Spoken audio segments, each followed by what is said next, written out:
Hello, Liverpool. Are you well? Sorry about my voice. If you can't understand, it's your own fucking fault. It's nice to be. I'm going to read you a little story in a minute. A kid's story. Give me a cheer if you got kids. Give me a cheer if you like your kids. Not all of you. Not all of you at all. They're shit, and they right. My kids, right? If you got young kids, right? Probably like mine, they wake up at stupid o'clock in the morning, right? My kids wake up through the night, right? All the way through the night, they wake up early in the morning. Like 5 o'clock, they look at each other and go, right then, let's be fucking balanced. Starting from now, Dad! Right, they're like that, right? Genuine, right? And I swear to God, right? Most of the time, they wake you up early, they wake you up through the night. But sometimes, something weird happens. You'll be sat there, you'll wake up naturally, right? And it don't happen very often, so you shit yourself because you don't know what's going on, right? When you look at your wife and the sun's coming through the window and you can hear the birds singing and you go, oh my God!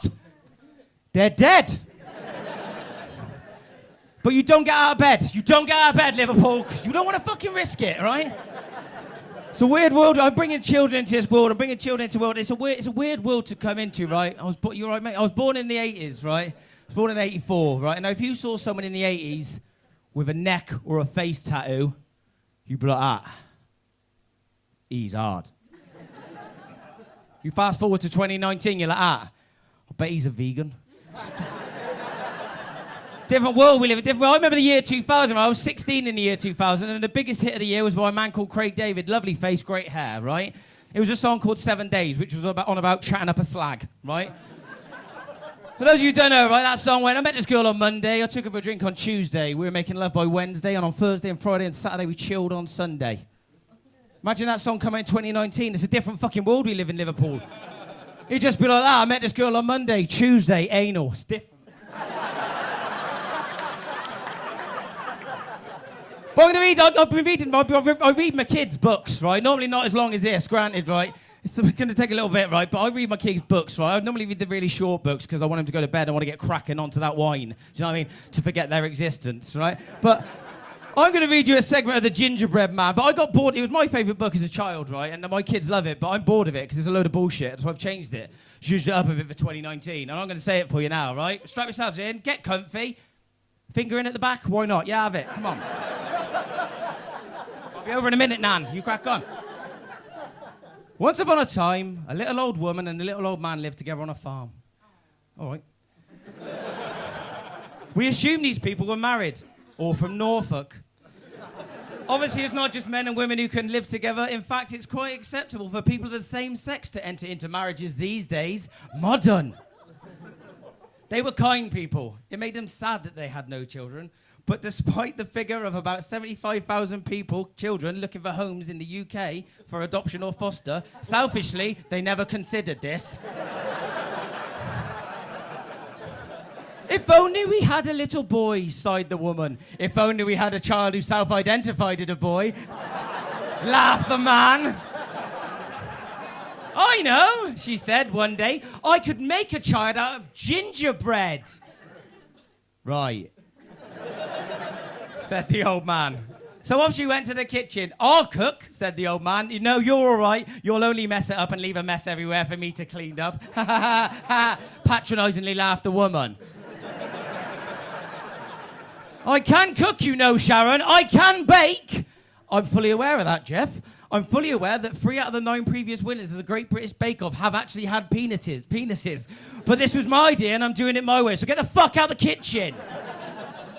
Bollocks, muttered Jeff as he left. She took out her recipe book. I don't need a book! A patronising voice sounded from the lounge.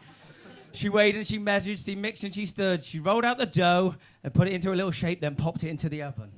Soon the kitchen was filled with the smell of warm gingerbread. Almost ready now, said the woman. You did preheat the oven, didn't you? A little voice entered from the lounge. The old woman ignored him and just took a deep breath to realign her chakra. The smell of gingerbread filling her nostrils. Then out popped a little gingerbread man. Wow! He's alive! Screeched the old man. He? Did you just assume my agenda? The gingerbread figure quickly interjected. With that, the gingerbread biscuit pattered across the kitchen floor and ran straight out the front door. Come back! I haven't took a picture of you for my Insta story yet. Hashtag food porn, hashtag nom nom nom.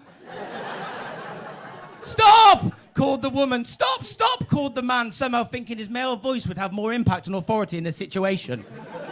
But the gingerbread biscuit just ran along the road singing, run, run as fast as you can. You can't catch me, I'm the strawberry blonde non-gender specific biscuit. He raced past a horse and a cow grazing in a field. You look delicious, neighed the horse.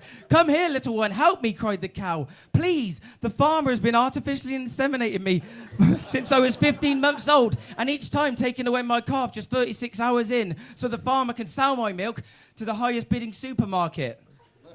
Wow, that's pretty fucking deep, said the ginger madman.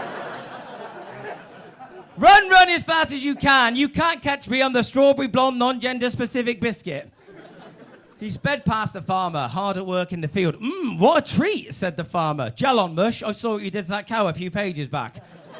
Get off your high horse, you ginger prick. I've got a family to provide for, a mortgage to pay, and 14 employers to look after. The increase in sales of soy, rice, and nut milk are hitting us all pretty hard. Oh, I drank almond milk for 10 days straight, and now my IBS is completely cleared up. Of course, have you hemp hoodie wearing, yogurt weaving, vegan bellend. Run, run as fast as you can. You can't catch me on the strawberry blonde non-gender specific biscuit. He scampered past, it's right, isn't it? He scampered past the school, and all the children shouted, we love gingerbread. Come here, little man. No, try eating a piece of fruit, you tubby shits. No wonder 1 in 3 children in the UK between the ages of 2 and 15 are overweight or obese. Obviously, it's not completely your own fault. It's your uneducated parents who substitute their love for sugary or fatty foods. It's actually a form of neglect. Jesus, what a pretentious prick, the children all muttered in unison. Run, run as fast as you can. You can't catch me on the strawberry blonde non-gender specific biscuit. On and on he ran until he reached a river. At this point, he took out his iPhone, saved his run to Strava, and uploaded it to Facebook. So everyone could see what a fit and happy little biscuit he was. Then he'd sit back and wait for them sweet, sweet likes to roll in. But he needed to get to the other side of the river, and he was afraid of getting wet. A fox spotted him. If you climb on my tail, I'll help you across, he said. Pull the other one, mate. You'll gobble me up. I won't, mate. I'm a type 1 diabetic, innit? Straight up, swear down now, mate. Hop on. Mush.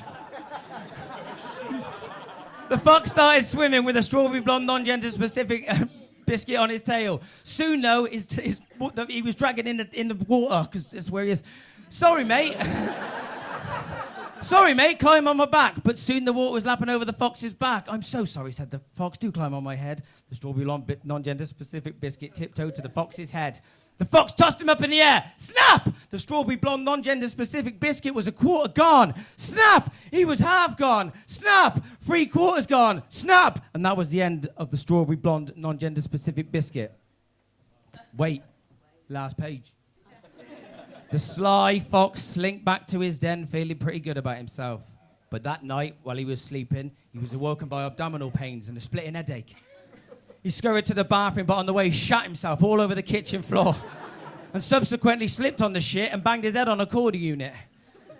As he was laid there, bleeding out from his injuries, with his final breath, he whispered, fucking gluten. Guys, cheers, I'm John Wagstaffe!